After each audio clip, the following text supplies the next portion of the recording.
Peace,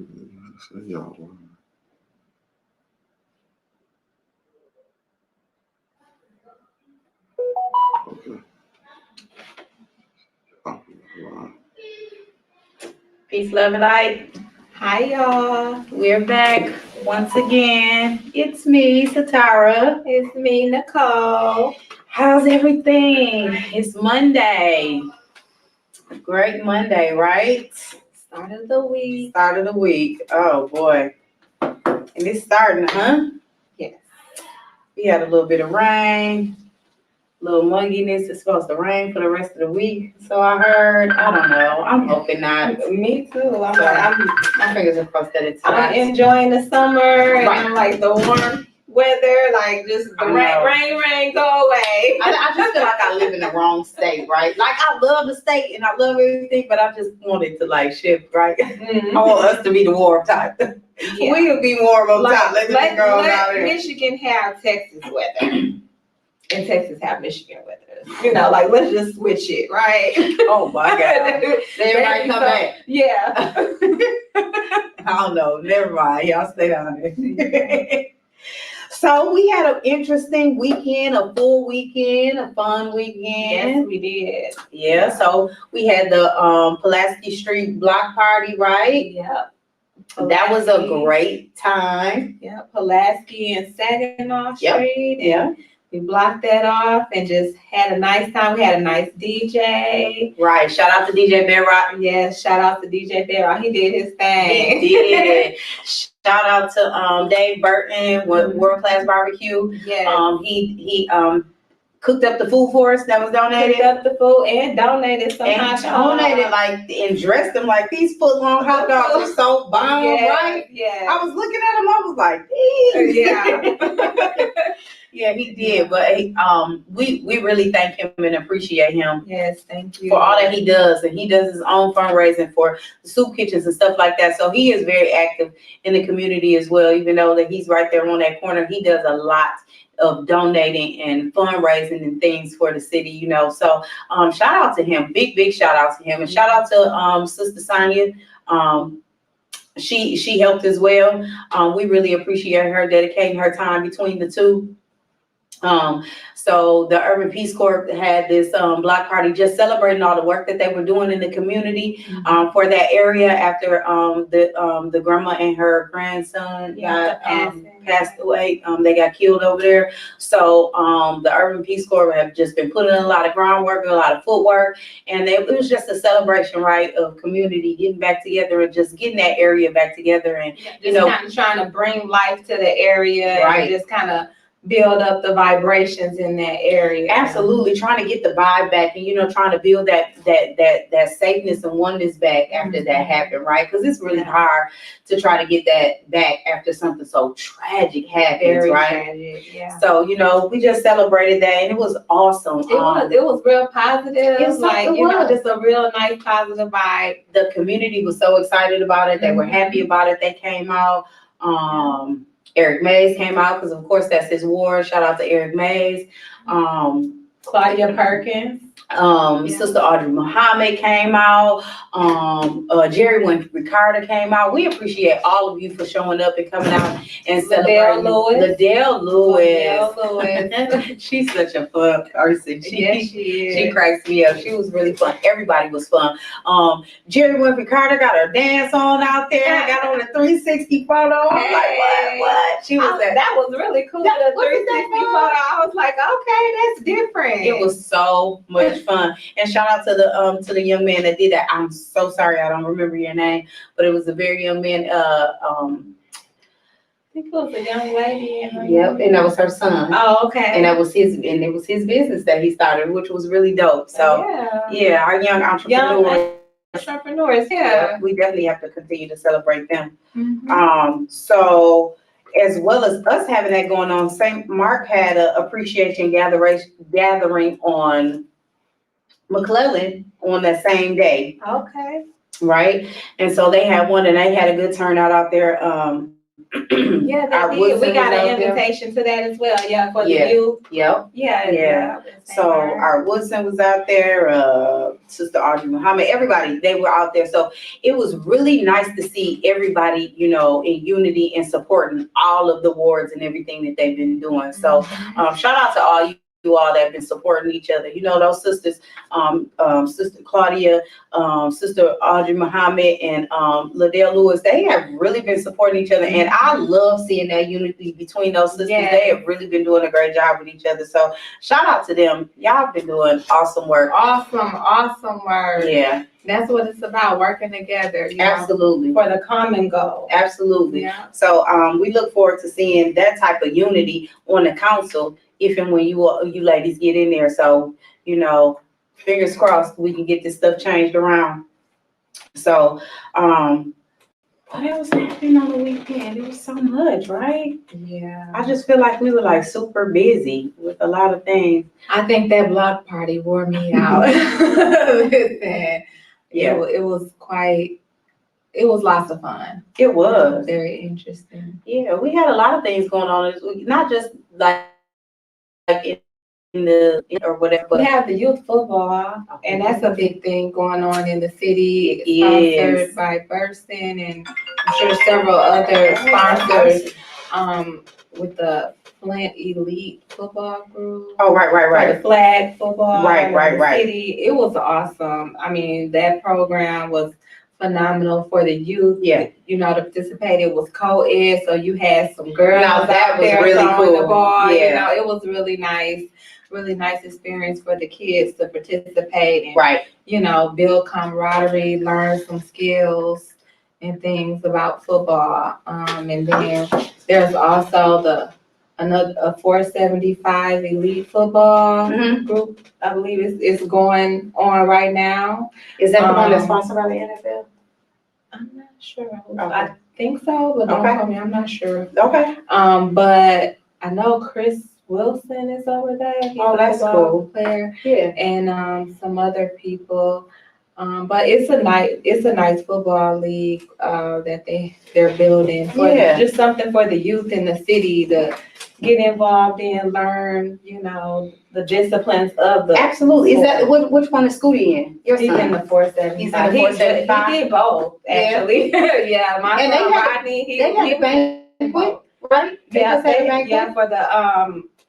For the Flintstone Elite, they had a nice banquet at Luigi's Pizza. It was nice. It honored, you know, a lot of the coaches that know, were selfless, volunteering and gave their time to help, you know, train and guide the youth. It was really phenomenal. Yeah. And you know, it just honored the kids, you know, parents, everybody. It was really nice. The program was really nice, and we're looking forward to it again. I believe they said they were going to offer it in the fall.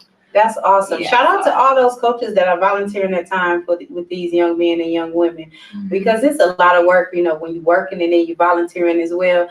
You know, it can also seem like it's so much or too much, but at the end of the day, it's for the greater good, right? And, you know, these children appreciate it at the end of the day. And us parents, we appreciate you. Definitely. Thank you so much. Definitely. I know that when my son was playing, like, I really appreciate all of his coaches because they all put something in him and dedicated so much into him, and he was able to, you know, go to the next level. You know, that's not everybody's story, but fortunately he was able to go to the next level and play collegiate football, you know, and he had, you know, great coaches that came up when he went to Hamady. So, you know, he was under those coaches, and then he got a chance to be coached by Andre Rison, you know, awesome. So it was just one of those things that, you know, you just appreciate all those little things that they all give to him, and just to see all of that come together to go to the next level is like awesome.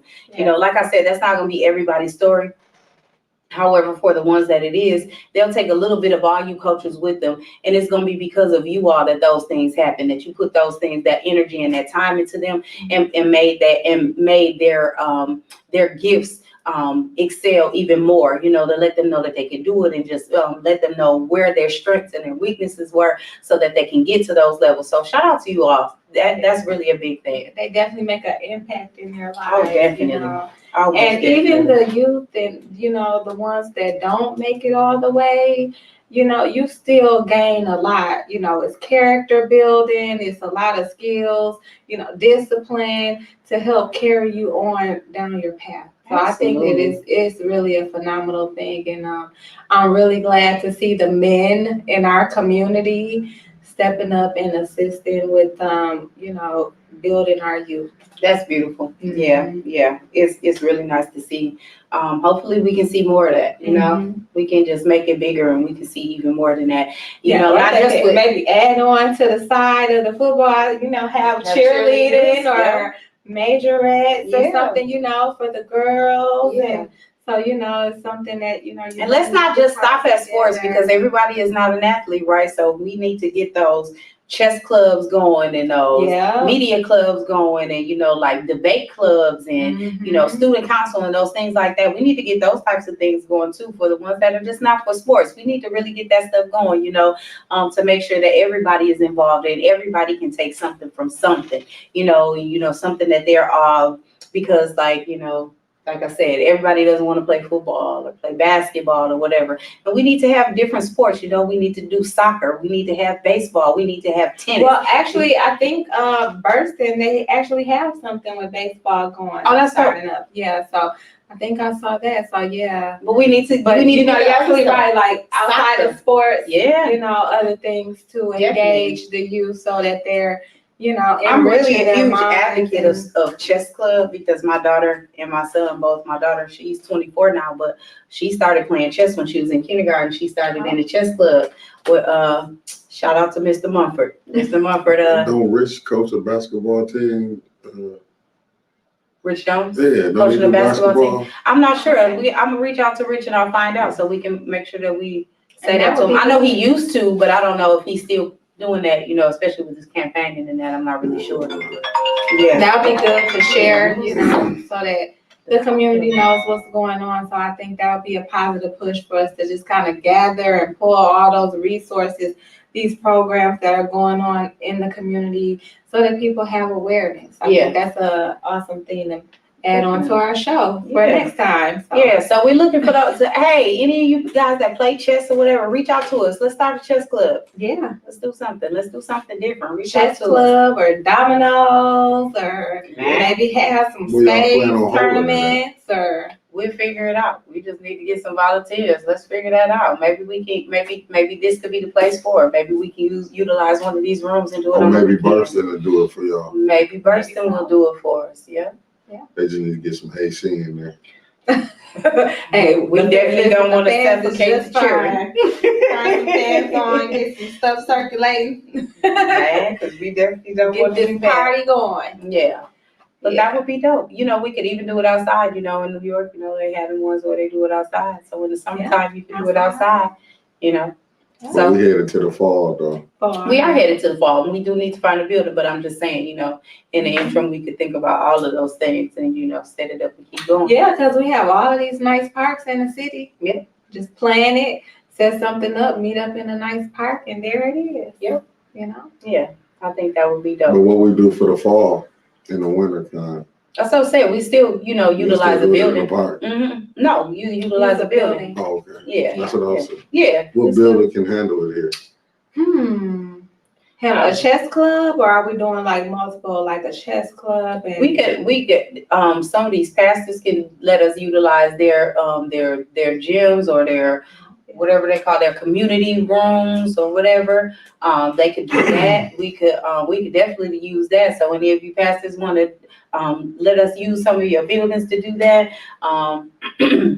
Some of the schools, they could let us utilize some of those things. It's a lot. I think we have a lot of resources that we can use. We just have to make sure that we reach out and they are willing to, donate some of that building space to let us do it, And we have the chess whizzes that's out there that's willing to donate their time and their expertise. Absolutely. To impart that knowledge into others and the youth and get them on board. Because with chess, it is all about the mind and strategy, right? So once they learn that, how to maneuver on the board. Listen, my daddy, he a chess expert. I'm like, Daddy spit some jewels out there, Absolutely. But it's a long game, process. But I mean, I think it's worth it to definitely look into. Absolutely, it's a life game. It is a life game. It's a life game. Yeah, it is definitely a life game because you think about it and you get strategized because you always have to be 2 and 3 steps ahead, right? Mm-hmm. And it's just like life.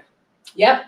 Just like life. How can we interact the different wards to make it like that would be that's an awesome idea. Well, I think that it should. I think that we could do it just like I suggested doing the football and that. Like each ward have their sessions or whatever, and then we just have like the one thing. Meet up at Burston or somewhere. Meet up at Burston. Meet up at Business Center. Meet up at one of the churches that let us use one of their community centers or their building, their gym or whatever. And then in the summertime, you do it in a park. Mm-hmm. and you have the tournaments in the park. My daughter had so many. Listen, she has so many trophies from chess tournaments from the time she was in kindergarten to now, and a lot of those places just donated to time. It was free. Those chess clubs were free. She did it at school and it was after school and it was just and it was free. And so I just think it's something more to do than just sports because our children are more than just sports. They need to utilize their mind as well. Yeah. But I wasn't doing it for that too. Basketball, probably like football, where we start getting the kids in the different wards interacting with each other. Yeah, that's what I was suggesting. So I had suggested that a while ago. Like, so the wards get together.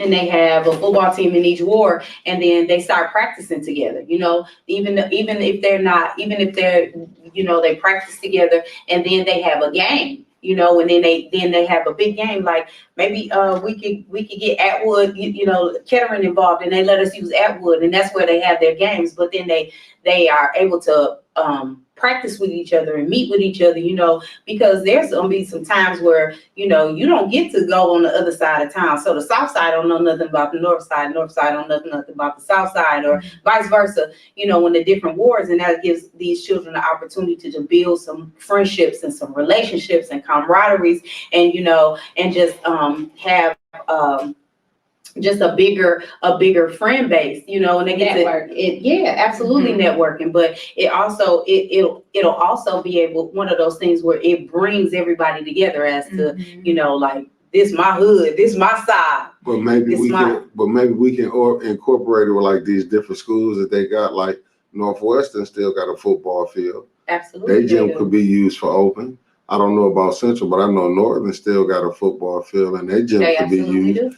Maybe we got 3 or 4 schools. Maybe we split the 9 wards up to use them 3 or 4 schools and use Edwood as maybe the championship.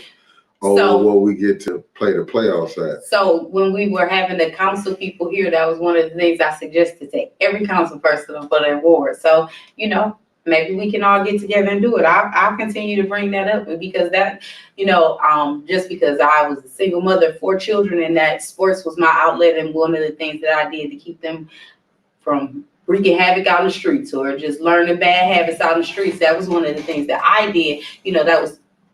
That was just specific for my household, not for everybody else, but it was just a thing. They had to pick a sport. You like it, let's try it. If you like it, keep playing it. If you don't, after the season is over, you never have to play it again. You can't quit it. You have to wait till it's over. But if you don't like it, you never have to play it again. And that was it was a gift and a curse because they liked like multiple sports. So I was all over the place. They had you all over the city. But they play AAU and they play different sports, and so they got to meet a lot of people from different places and different cities and things like that. So that was really dope. Well, Michael Vaughn said we already have a football league called Flint Elite NFL Flag Football. Yeah, we shouted you out. We shouted you out. What I'm talking about, Lyle, how Beecher used to do it. They had stick football. They still do it. But I'm saying doing it for the wards. I get it. I know. That's what I've said that like a million times. We should do it. Baseball, soccer, tennis, everything. Yeah. Everything.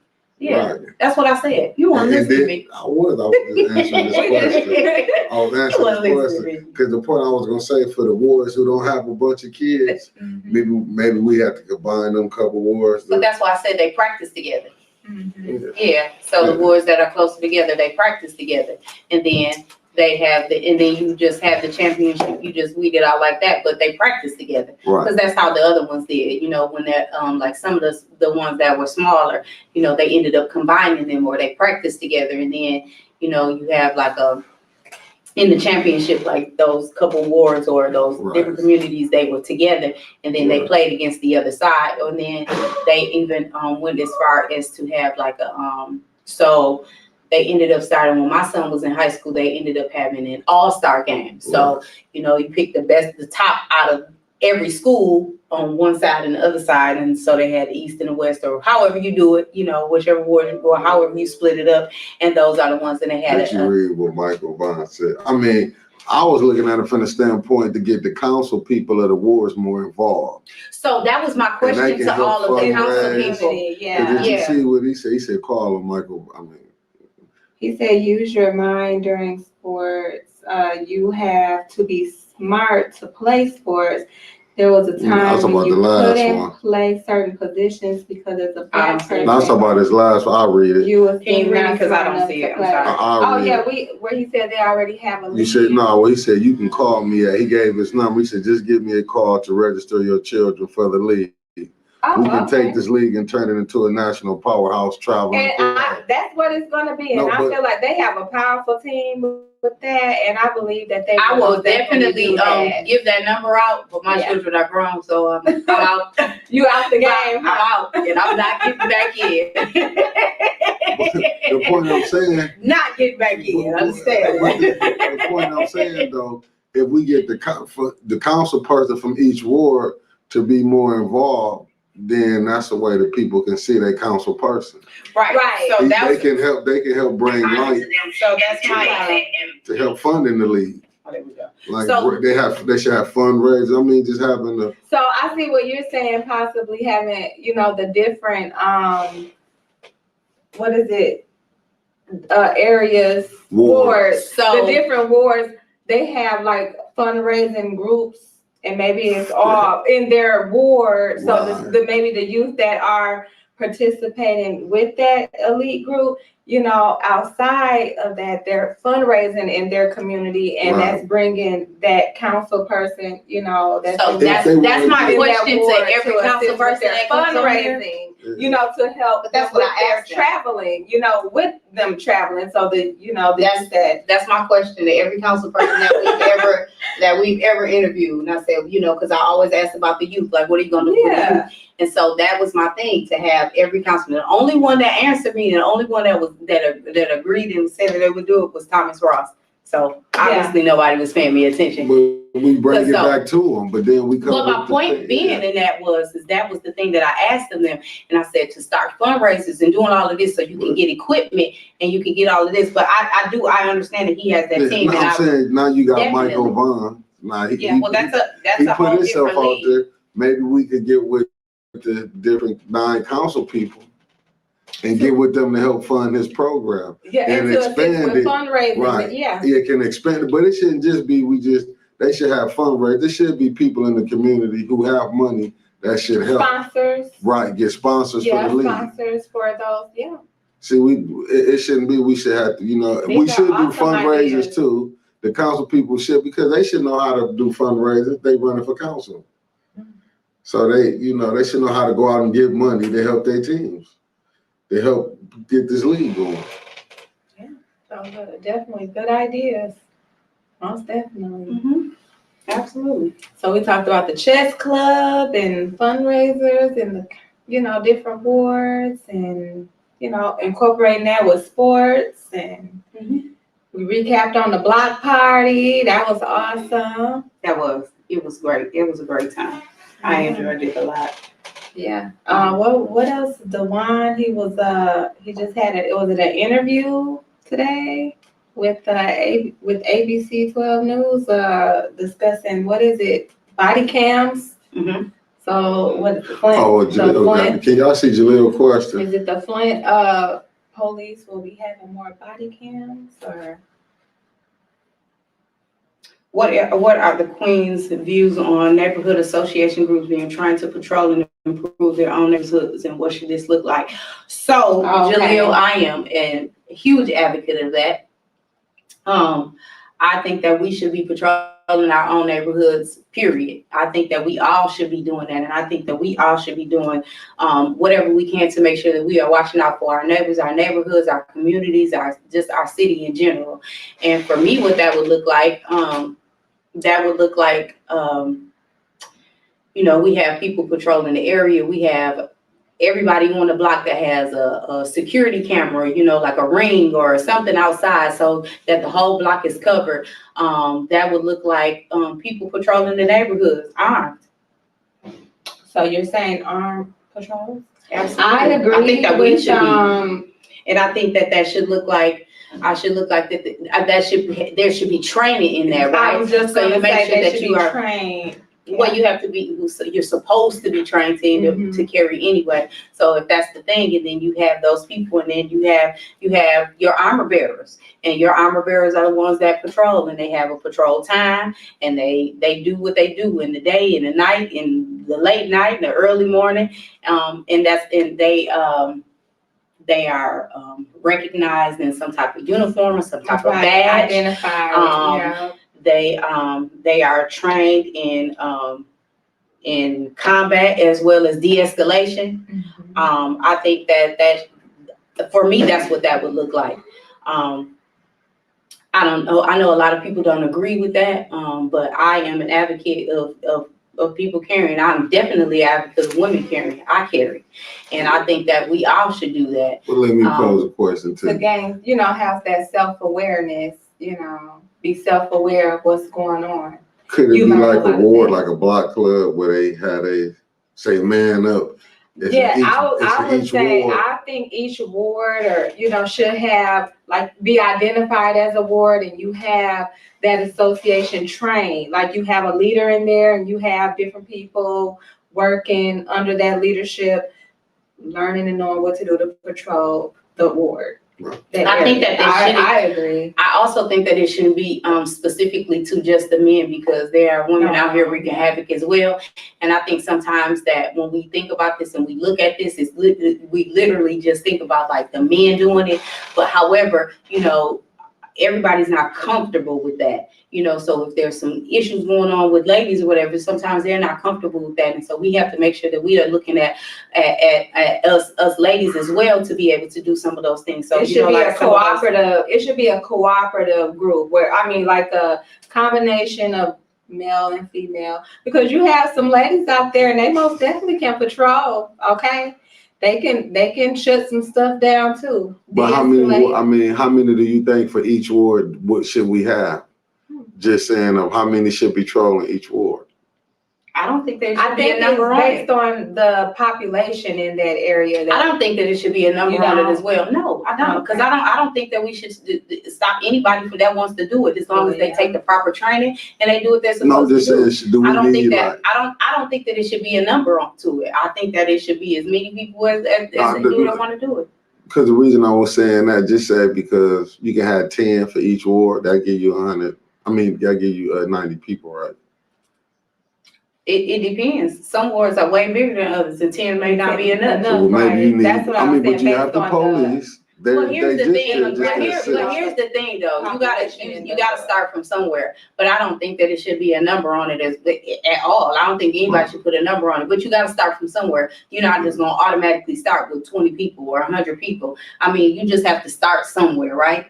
And I think that's just where it starts, and you just build from there. I wouldn't personally put a number on it. I would just start it, put it out there, and again, whoever comes, that's where it comes, and then you just build from there. But I definitely think that it should be some patrolling, and I think that it should be armed, and I think that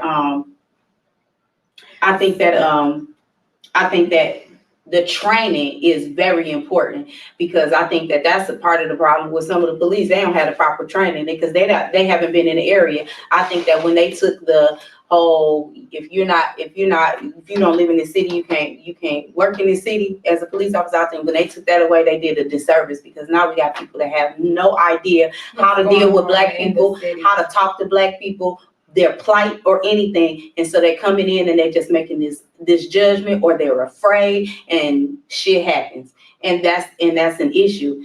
I can agree with you on that, because Michael Vaughn said he will a limited number of patrol women and the Absolutely, I think it should be unlimited too. I don't think that there should. Jaleel say they willing to man up peacekeepers, willing to train them. Absolutely. I think we should. I think it should be training in everything.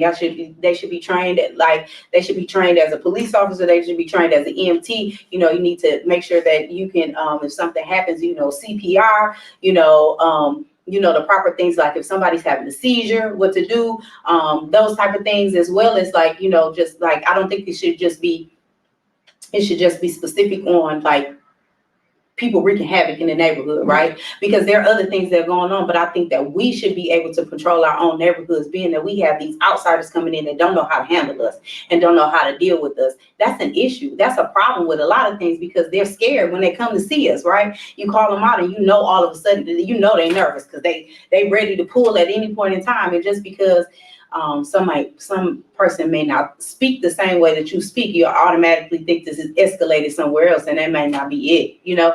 Sometimes you just have to know how to deal with people, and you have to know how to deal with your people. And if you've never been in that situation, you've never been around the people, you don't know how to deal with them. You have absolutely no idea what to do. When you are from that neighborhood, or you from that area, and then you end up knowing some of these people, so you know their tendencies, you know what they're gonna do, if they're harmless, or if their bark is bigger than their bite, or them ones that ain't gonna say too much, they're just gonna pounce. So what I'm saying? What you saying, we need community centers back open up in all 9 wards, centers, where people can. And you canvass the area and you get the information out there, so they have a number, and there's somebody there, available at all times working it, so when someone does contact, they get somebody that's going to pick up. Mm-hmm. Hey, we have these people out here patrolling. If somebody has an issue in that area, they have a number to contact, and somebody, will be there. Be available and accessible and get the information out there. I think it's awesome. What is the purpose of the community center anyway? We're supposed to bring everybody in to grow, right? Enrich. The purpose of community centers, I do. I thought that the purpose of community centers was a place for the community to go, everybody to go, so that they have, they have an outlet, they have places to play, they have places to get away, they have places that they can come together, and they can network, they can communicate, they can talk, they can date, they can, whatever. But it's a safe space. Yeah. And I thought that community centers were safe spaces for the community. That's what I thought. We need to talk to the council people when you get them back on again, because now we getting down to the who gonna be running, and maybe those should be the questions I need to ask. And then too, you said you with the football, with the programs for each ward. Maybe y'all need to take that challenge, get with Michael and get with the council people. Maybe we could get him with them and sit down, because he did say we need for the money people to come in. What was his question? I know that participation is a thing, right? Yeah, that's a huge thing. We have all these ideas, but it's just like getting the people to participate. Right. So when I was doing this with my children, I was a part of the Booster Club, and being a part of the Booster Club was a whole nother beast, because it was really literally another full-time job in order to get participation. So sometimes it was only 3 or 4 of us, which was fine, and it was a lot of work, but it was about the participation, as far as not just necessarily us doing what we were doing for fundraising, but it's about the participation from the people outside coming in, as far as like donating, doing all these things. Because yes, everybody thinks it's a great idea, right? And they're like, yeah, I want to put my kid in it, but then you want to just drop them off and then that's it, right? And then there's no accountability for that. So for us, with the Booster Club, we had a thing where if your child was playing a sport, and we're doing this for the we're doing the booster clubs, and we're doing this, you had to donate at least 2 hours a month. Just 2 hours a month. That's easy. And you had to donate at least 2 hours a month. And that 2 hours a month could either be you helping them at their practices, you helping us with the Booster Club as far as the concession stand or whatever, but you had to donate at least 2 hours a month. And that was for every child on every team. And I think that's something that everybody should do to get everybody involved. I don't think that it should be like this big, like ungodly amount of time, but people started donating more of their time because they started enjoying it. And then their kids started wanting them to come out and be more involved. I think those are some of the things that we need to implement, you know, not like some people think of it as a punishment, but it's really not though, because the same 3 people can't hold it down all the time, right?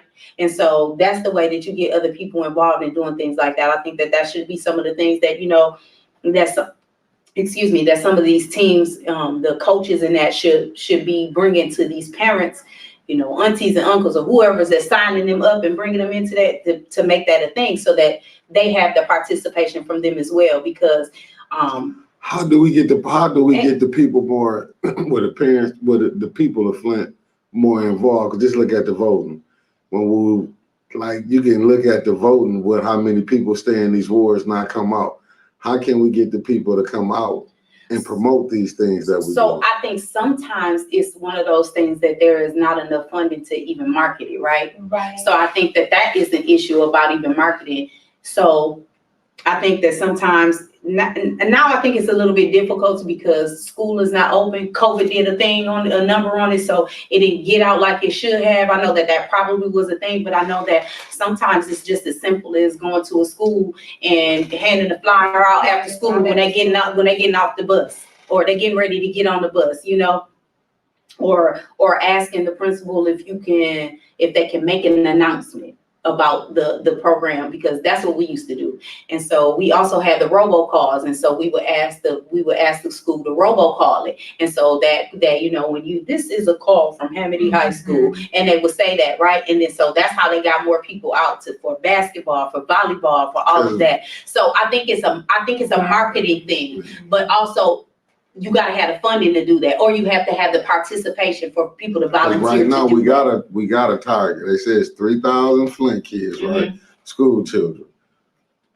If we can't get 500 to join in the league, 300, 200 kids to get in the league, so out of 9 wards. I think that the other thing is that parent participation and get them there. Participation and transportation. Yeah. Sometimes some of the barriers may be the parents may have to work and they want their kids to participate, but maybe there's a barrier with transportation or, you know, so just kind of trying to figure out how we can bridge the gap. You know, so with those barriers that may be in place, they may want their children to participate, but they might not sign them up because they know, well, my job, I gotta be at work at this time. I might not be able to get them there, you know, and it's a commitment, right? So I mean, absolutely. Then it's transportation and then.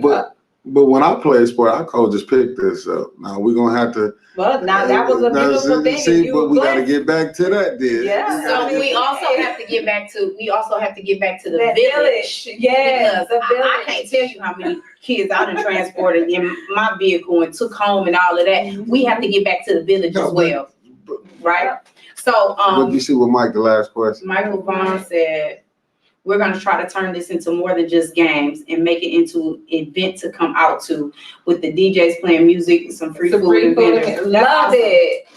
We also said the vendors, that's a beautiful thing. Yeah. It's a beautiful thing and it's a win-win for everybody. You got people who got talent, they can come and showcase their talent. You got the DJ. I think it's a beautiful thing for the community. It's uplifting and it's going to get people wanting to participate. And what more than to come out and see the kids, you know, playing and rooting them on, you know? I think also we need to So for some of these young men that are just not doing anything, that are a little bit older, and some of these games are too old. They're too old for it. But they used to be athletes, and they used to be stars in their on their teams or whatever. We need to get them and let them coach as well. And be assistant coaches, or they like that be your offense coordinator, and that want to be your defense coordinator, right? Or that be your special teams coordinator. I think that we need to get those young adults, so those the teenagers and the 20s and those involved as well. Some of those ones that used to be stars, but they just out here. But why not also go get the OGs from the hood and let them participate? No, I mean all of them, but I'm just saying they need to get them all. Absolutely. Because you'll get some help. Now, of course, we do want to proceed with caution, because as a parent myself, we want to make sure we got some background checks, make sure that these people check out, around the youth, and that we have this positive, good role models modeling in front of the youth. Definitely. You know what I mean? I'm all for it, but we just want to make sure that we do take the due diligence and precautions to make sure we safeguard.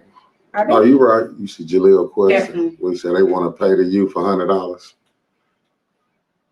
Okay, so we going back to the... Yeah, because I missed to tell you to read that one. So Jaleel said, King Jaleel said, Man Up Peacekeepers will be paying $100 to each youth 12 to 17 who completes the 4-hour self-love, manhood, womanhood training at Haskell beginning in 2 weeks.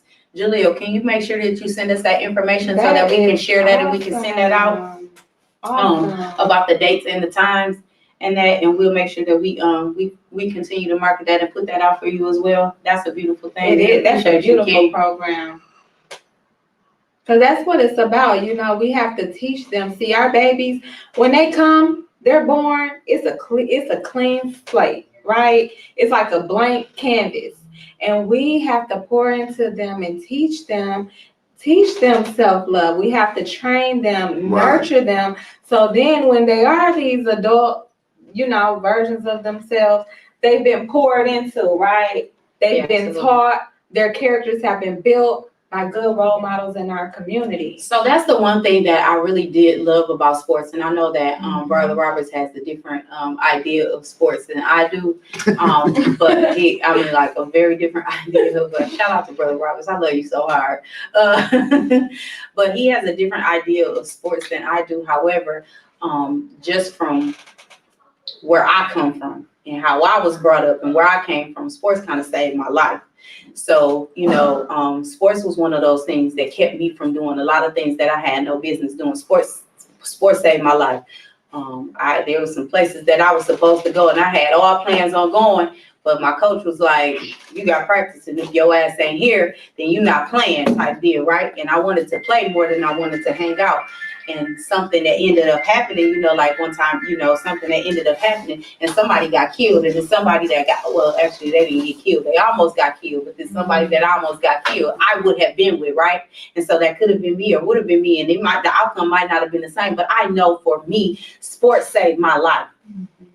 Sports did a lot of things for me. Sports taught me structure. Sports taught me teamwork. Sports taught me not to be a quitter. Sports taught me how to lose gracefully without being pissed off and wanting to tear up everything. Like sports taught me a lot of things, but I had those people in place that taught me those things and taught me how to do things, taught me how to study, taught me how to sit down and be structured about things and making sure that you have different things in place. So it was really a life teaching in sports. And as much as you think about people are being, are getting exploited from it, that is a thing. However, some of these things changes these people's lives. Some of these things save these people's lives, whether they go to the next level or not. Some of these things and some of these people that placed in these people's lives from sports, from something that they love to do in their outlets, are the things that keep them sane, that keep them alive. And so we have to make sure that we are doing what we are supposed to do to make sure that they get the life lessons when they are with us, right? And we are telling them the good, the bad, and ugly about life so that they don't go and make the same mistakes, because nothing is new under the sun, right?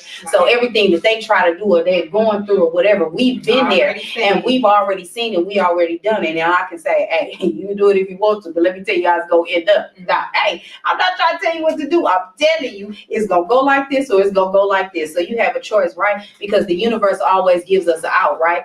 The universe always gives us the good and the bad, and it always gives us an out. And it's up to us to take it or not, right? And those are the things that when those people are in place that they give to these children, right? Especially when you have a really good coach and you have one of those ones that don't just coach the sport, they coach life as well. Because at the end of the day, they really are life coaches. Yeah, they are. They are. They're life coaches. I think that is just a beautiful thing. Mm-hmm.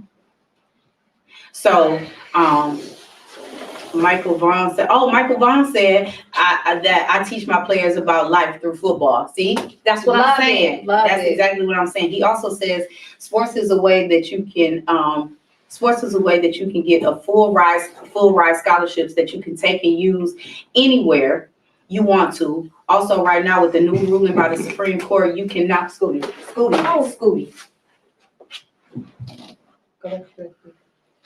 Go back over there, please. That you can use, and now with the new ruling of the Supreme Court, you can now brand yourself and market yourself and control your image and likeness. Correct. So, full ride scholarships. My son and my daughter both got one. My son got a scholarship and he went to Minnesota, played football. Beautiful. My daughter, she didn't, she played sports while she was in college. She played basketball and she played softball. She went to Minnesota as well. She waited 1 year and they went together. But she had an academic scholarship. So it's not just sports where you can get a full ride, and she got one for her academics. However, I am thankful and I'm grateful for those sports, and they were able to showcase my son's talent in order for him to get that scholarship. And I didn't come out a dime because I ain't got no money. And I was able to afford him for all the other things that they didn't for him to go there. And that was a life experience for him as well. That was one of the things that he was able to do when he got to travel the country. He got to meet new people. He got to go places that a lot of people probably will never go. That was an experience that nobody can ever take from him, and he had a ball doing it. Fortunately, he broke his collarbone and he didn't go to the next level. But, the experience that he had with it, nobody can ever take from him. And the education that he got while he was there along for that, nobody can ever take that from him either. So I am very grateful for all of that. That was a beautiful opportunity, and they earned it. Absolutely. Yeah, because it definitely wasn't given to you. No, it's not given to you. When I say you have to put in that work, you have to put in that work, whether it's academic or athletic, you have to really want it. And Nicole, I feel like I should have went with him because right, because I worked hard. I'm like, that was my stuff. Yes, but just to see your child win. Yeah. It's a win for the whole family. But being able to travel and go and seeing him in those places, and playing on this bigger field, these dreams that like you might dream for them, but you might not think that they will get there or whatever, and you have these hopes and dreams, but to see them playing at the next level was like, it was something totally different, and to be like, and to see them on this big old field and all these lights and all these everything, and you're like, whoa. Yeah. Whoa. So then it makes next level. But it makes you feel like all that work I did and all that tired that I was and all of this running around, it wasn't in vain, right? It was worth it. Definitely worth it. Definitely worth it. So that's where we go and say, parents, put in that work for your children. Absolutely. Right. And like I said, it's a sacrifice. It is. It's a sacrifice, but it's worth it. When the kids don't want to go, make them. Oh yeah, you can't. Because it's gonna be those days where they don't want to, and you can't let them give you a no. You have to push the yes. Because we can't do that, when we go to work or when you turn these lights on, damn it, they ain't gonna come on, right? Or when I step on the curb because I didn't feel like it, those are one of those things. So, but I know that again, y'all got any parting shots? I just wanted to say that I do know that, that won't always be everybody's story going to the next level. You know what I'm saying? Like it doesn't always happen for everybody, especially those scholarships, going Division I or even Division II. Sometimes it's just a JUCO if you go at all. I know that's not everybody's story. However, and that's okay. And it's okay. It's okay. No, it's okay if it's not your story. Because at the end of the day with sports, you gain so much more, Yeah. right? You get friendships. You are able to meet new people. You just build different bonds with a whole lot of people. And again, it's just like a networking or whatever. You know, you just build these relationships that you always. Yeah. Come here, sweetie. I think he just wants to be on. I think he just wants to be on the camera. So have a seat, sir. Or sit right there. Yeah. Okay. You all right? Okay, but you have to wait. Okay. So of course we do have youth, and this is good. This is good as well. Being on the podcast, I think possibly opening this up for some youth. You know, so that the youth can get exposure and experience and training to what goes on here. Yeah. You know, so they can just really learn the ins and outs. But on another note, I think, what is this? Michael says, Jaleel, we know that many of them will not make it to the NFL, NBA, or Major League Baseball, and we give them that reality. It's a tool to teach children about life and to build boys into men. And I love it. Absolutely. I love it because Absolutely. that's so true, and that's what they need. They need, you know, other men to help guide them from being a boy to becoming a man, right? And so I think it's a beautiful thing with sports. Also with girls. Absolutely. You know, it's just not the boys. It's not, because like I said, I teach them the life skills that you need from going from being a girl, a lady, to becoming a woman. Mm-hmm. And carrying yourself accordingly. Mm-hmm. Yeah. Yeah. I just want to shout out to Jaleel and Michael Vaughn. Peace to you, Kings. I appreciate all the dialogue and everything that I really appreciate you all. Sometimes, you know, it's just about having these conversations and these open conversations and this open dialect to get our minds spinning and get these ideas rolling or whatever, or even just to find out who's here to help you or whatever, because, you know, I know that sometimes we are all busy and we all have things to do, but, you know, there are some times where, you know, like we're available to do some things, you know. I know that I don't have every day, but I have some days that I'm available. So, you know, keep me in mind. You know, if you need anything and I can, you know, I'm definitely always willing to help. I love the kids. I do. I am a huge advocate of children. So, you know, and I'm a huge advocate of sports because I know what they can do. And I know that how they are able to restructure and change a kid's whole outlook on everything and just make that kid a better kid, you know, especially when they have the right people in place. To help shape them up. Yeah. Not good. Yeah. So with that being said, maybe Michael, you can get with us, call us, hit me up, in my inbox or something. Maybe we can all get together and we can get some things together. Maybe we can help you fundraise, or maybe we can come up with some other programs or some way to get some more kids involved or whatever. I'm down to do whatever to help if that's what's needed to help you get your program even bigger. And like you said, worldwide, if that's the case, if that's where you want to take it, I'm all for it. So, Jaleel, you also know that I'm here for you, King. So, you know, anything that I can do, I'm always willing to do. So, you know, you guys just reach out to me, reach out to us, you know, if we can, you know, we're always available. We appreciate you. Thank you so much. Anything else you need to say? Me, you good? Yeah, we're good.